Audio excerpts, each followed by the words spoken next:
装潢小学堂上课喽！装潢大小事，我为你解释。大家好，我是大居空间设计许玉竹。今天来到星座小学堂，这一集要跟大家聊的是厨房。那厨房这个领域其实很特别，它虽然空间不大，但是它在机能上，它却要涵盖烹饪啊、收纳啊、清洁啊，还有在设计上面的话，我们也希望它跟我们整体的设计风格都能够有所搭配。另外，随着现在生活的改变，我们对于厨房的期待，还有在设计上面跟以往的期待都有所不同。今天就跟大家聊聊近期流行厨房有哪一些设计，然后有什么样的不同，并对于星座上面的话，我们有什么样更好的选择。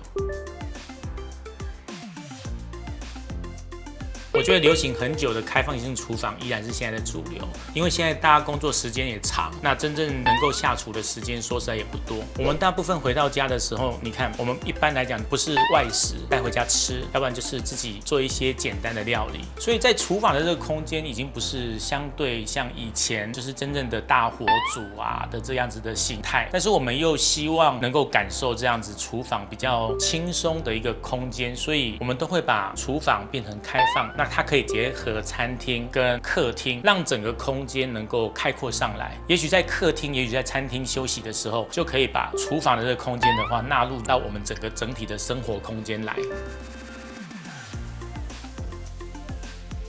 我觉得看风格或是真实要使用的机能和需求去调整。那因为这个牵扯到跟坪数有关系，所以我是觉得说，看每一个空间能够做到怎么样，大家使用上面最顺。那我们就依照需求来给大家一些建议。我觉得最简单的就是一致性厨房，这个也是现在我们在市面上最容易看得到的。其实它使用的空间坪数是最少，面对的墙，它可以让我们的一字排开的功能都可以在顺序上面都可以让我们的需求完成。但是假设说你的空间上面还有可能可以在背部，因为我们说一致性厨房，如果说它是很开放的空间，其实看起来它就会比较像柜子。假设它可以在一个比较走道区的话，呈现一致性厨房，它就可以很像是单独空间跟开放空间的一个结合。所以还是看我们空间的条件做选择。我觉得第二种就是假设空间还够的话，我们可以做中岛的设计。那它事实上就是我们的一致性再加上我们的中岛。其实中岛可以发展成两种形式，一种是单纯的中岛，另外一种我们可以把中岛发展成吧台。那其中我们就会讲说中岛跟吧台有什么样的差距。其实中岛它有时候它就是单纯的媒介，可能可以是出餐台啊，或是置物啊等等，它的功能会比较简单一点。那假设我们提升为吧台的话，我是觉得它就可以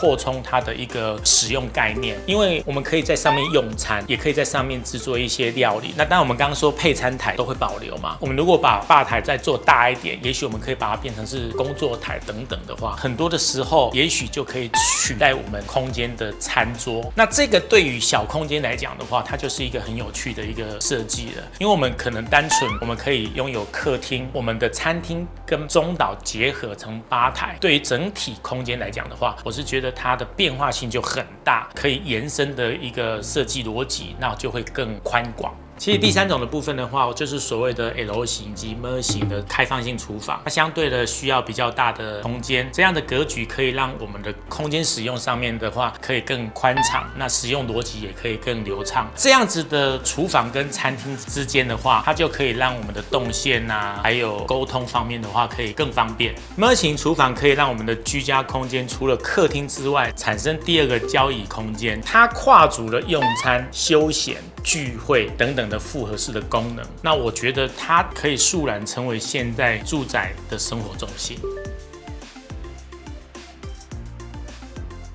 现在12星座会喜欢什么样的厨房？我相信大家钱都很足够，空间也很大的话，几乎都会选择的是 M 型厨房啊。但是我们不能这样结尾嘛，对不对？所以我还是分一下，就是一致型的厨房，我个人觉得天蝎座、射手座吧。那为什么呢？因为我觉得天蝎座它对于厨房来讲的话，我觉得它没有一定的坚持。所以假设有很多的方面必须考量的话，我觉得它不会把这么多的一个经费花费在厨房的空间，所以我是觉得，如果说他在这样子的状况来选择的话，我是觉得天蝎座会选择一致性的。那至于射手座呢，我觉得其他的空间对他来讲相对重要，而且他交际是比较活络的嘛，所以相对来讲的话，居家的这个厨房的空间也许不是他的一个真正的需求，所以我觉得天蝎座跟射手座应该会在开放性厨房的话，应该是他首选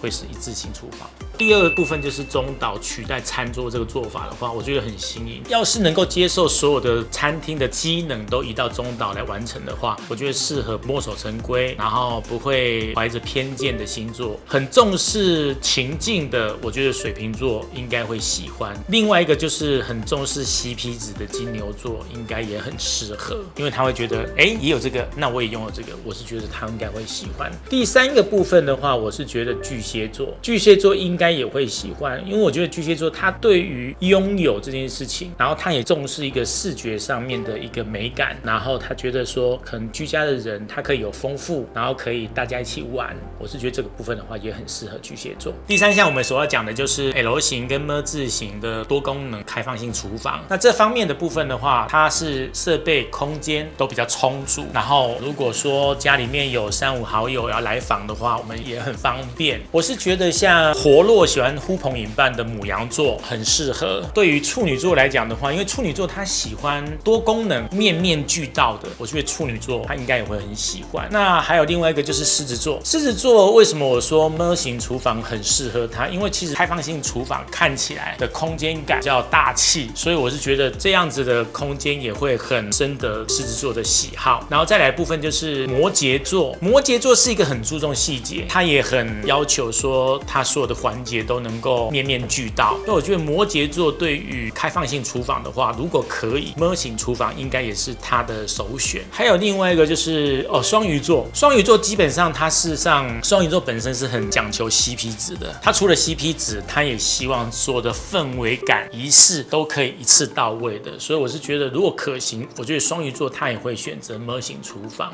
天秤座的话，我觉得 M 型厨房因为它可以提供更多的一个收纳功能，对于在这个需求上面比较重的天秤座，我觉得 M 型厨房应该也是他的首选。还有另外一个就是我们走在尖端其多变性的双子座，因为我觉得 M 型厨房它对于很多新的事物啊，或是说新的一个变化性，我是觉得相对也是比较高的，所以我是觉得双子座来讲 M 型厨房应该也是他的首选。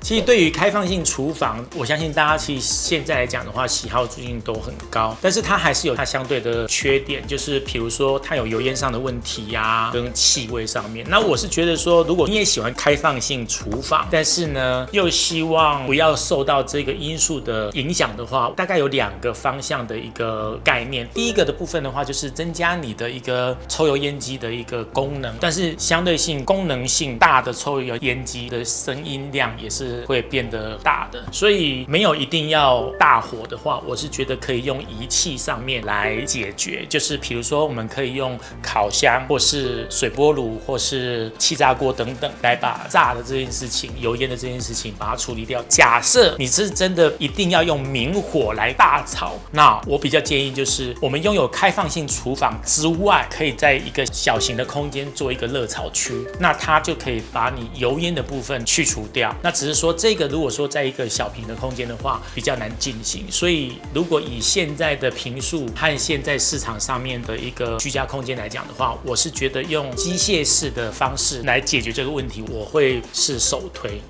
好的，谢谢大家收看今天的星座小学堂，我是大居空间设计许义竹。如果有任何设计星座上面的问题的话，欢迎大家在下面留言给我。那节目最后呢，千万不要忘记订阅我们及开启小铃铛。星座小学堂，下次见，拜拜。